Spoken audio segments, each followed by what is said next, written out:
tourism with the DPS folks along the Rio Grande, along the coast as well. So it's a monumental task, but at the same time, there's got to be some kind of understanding on how we're going to deal with the illegal immigration that's coming into our state on a daily basis. The Republican platform in the state of Texas indicates that we support the guest worker program.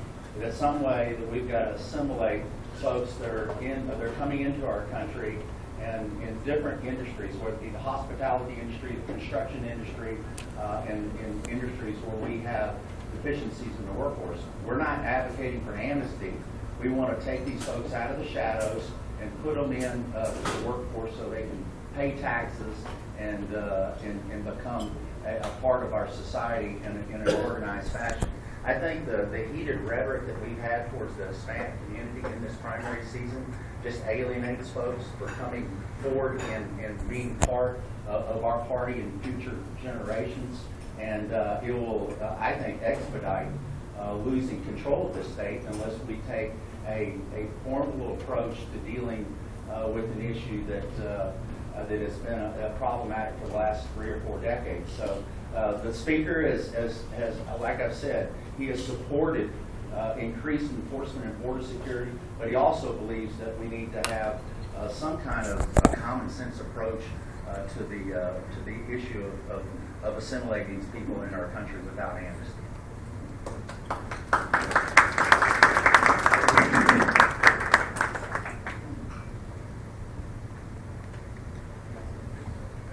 Well, Representative Larson, I appreciate your personal perspective, but the only thing we've got on the record about my opponent with regard to immigration in this election cycle is when we sat at the Express News editorial board and he said there weren't practical and effective solutions to illegal immigration for the state level. There were not practical and effective solutions at the state level for illegal immigration. We released a recording on our website. He also said he was hopeful and optimistic about the Ryan plan. He had just spent some time with Representative Ryan a couple days prior when he visited San Antonio. This is a plan we know is amnesty now and dressed up a little bit differently.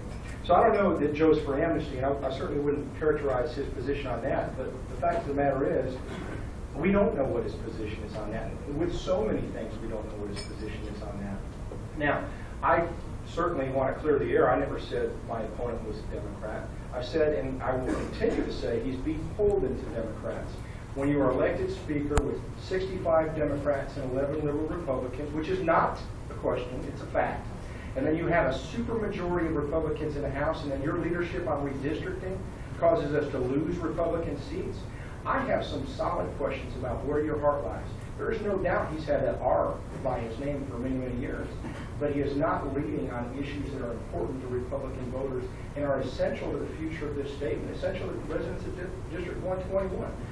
With respect to illegal immigration, there are several practical steps we can take.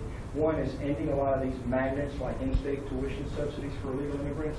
It's not just financially silly, it's morally wrong that we would perpetuate the idea that you come here and get free stuff. And we sit here in wonderment when people come here illegally and expect free stuff while they're here.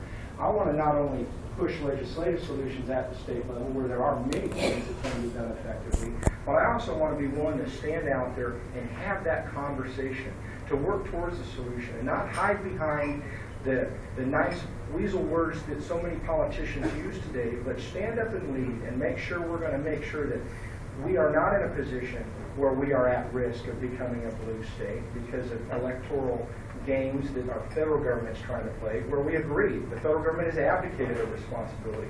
But with a $12.1 billion a year cost in Texas, we can't sit by and let the federal government continue to fail us each and every day.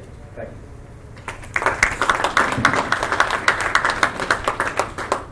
As county judge,